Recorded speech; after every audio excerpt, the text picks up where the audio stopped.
game, cause see the boxing voice. Welcome back, gang, for the first time and hopefully many more to come. Don't forget to subscribe to the YouTube channel and click on the notifications right here, this little bell, so you can get those emails every time we go live. Boxing Voice here at the Boxers and Brawlers gym with Golden Boy prospect / contendership. I don't know, you're right at that cusp, man.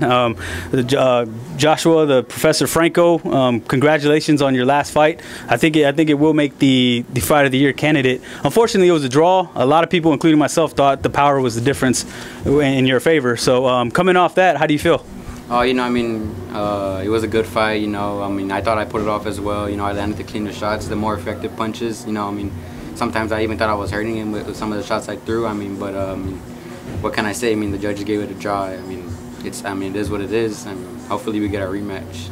Yeah, and you've had a good year. Even though you did have that one setback, a lot of people would say, you know, it was stopped too early. And you have some news on that, correct? So how are we looking to start 2019 with that fight coming up? Can you tell us a little bit about it? Yeah, I mean, we don't have a location yet where it's going to be, but we know it's going to be in Texas, and it's going to be the rematch with my fight from Puerto Rico against Lucas Fernandez. I mean, everybody saw the fight. I mean, they know what the deal is. I don't got to explain it, you know. I mean, but I mean, yes, there's gonna be a rematch, and it's gonna be in Texas. But I mean, the location, well, I mean, once you find out, we'll let everybody know. Yeah, that's big news down here in San Antonio, because fighters like yourself and Joshua Franco, who are out there, you know, training with Robert Garcia in California, have been yearning for y'all to come back and you know, fight in front of your hometown. So with this fight coming up, it seems like you've had like a little bit of a chip on your shoulder since that draw. Like you're going in. Your last fight was a fight of the year candidate.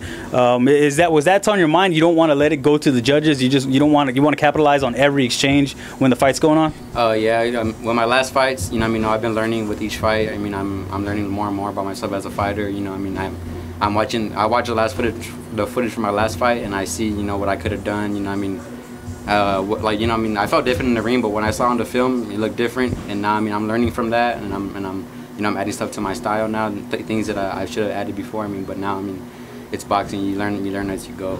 Yeah, and that was a really good fight, go back and forth, a lot of give and take. So yeah. What's going through your mind mentally when you're going through a fight where it's tooth and nail like that? Yeah, I mean, shit. I mean, you're just focused. I mean, it's like a dog fight. I mean, it's pretty much like a street fight. I mean, you got little gloves on. At that point, when it's just you're going at it, I mean, all you can do is bite down, and you know, I mean, you know, just stay strong.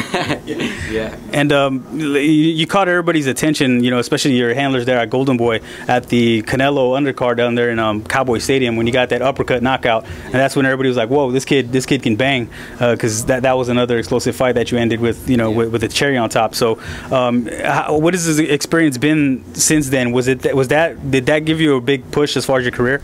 Yeah, I think it did. I mean, everybody saw with that fight, what I could do with high level fighters. He wasn't a high level fighter, but he was a step up, you know, for me in my career. I mean, and I showed everybody that I could take a punch. I mean, and I could overcome adversity, and I could come back, and I could come back and knock you out. All right, and we're seeing a big push down here in Texas. Hopefully, you know, Golden Boy will be around in these parts, because like what we saw what Canelo did with Trout, you know, they can break records down here in Dallas and San Antonio. So what kind of damage do you think y'all can do in a positive way with fighters like yourself and like Hector Tanajara, guys that are like, you know, coming up and that are real popular here in San Antonio? Yeah, I mean, you know, me, Hector, I mean, there's other fighters out there. I mean, Mario Barrios, we got you know, Ramon Cardenas, he just won a fight. Who else? I don't know, I'm probably missing somebody. I can't think on top of my head, but there's a lot of young prospects coming up. I mean, San Antonio is a big boxing city. I mean, everybody loves boxing here. So I mean, us coming to fight here, I mean, you know, we'll give on good shows, and we'll give the crowd, you know, fights that they want to see. Yeah, and lastly, you do train with Robert Garcia. You know, that's another good look. You're getting a lot of good sparring out there. You know, we knew California is the hotbed, and especially with your weight class. So, what's that like as a fighter living here in San Antonio, but you having to kind of go away for camp in another state and get away from everything? Is that good, bad, or what do you think? I mean, it's a good thing, especially, you know, that I'm from San Antonio. It's good to get away from your hometown, from all the distractions, because the distractions, they can mess you up in the sport. I mean, so I mean, me going to California, I mean, I'm blessed to be, you know, for that I could do that, and give me the opportunity, you know, from Robert. I mean, I'm just blessed, and yeah, going away from your own city, that will help you a lot. All right, well, congratulations. You know, hopefully, fingers crossed, it does land in San Antonio. But other than that, do you have any last words, any shout-outs, anything you got to get off your chest? Just thank you to all my supporters, all my fans. You know, keep supporting me. Big news is coming soon, and you know, hopefully, we'll give it out there soon. All right, Joshua, the Professor Franco. Hey, appreciate it. Thank you. The Boxing Voice out. What is up, TBV family? Yes, YouTube has been cutting funding to their channels as of late, and with net neutrality going through its process, the internet is changing. If you want to keep your favorite channel intact, coming up with tons of content, and plus get hours and hours of extra content, head over to patreon.com/ThaBoxingVoice to become a member of the TBV family and help support the channel. Peace.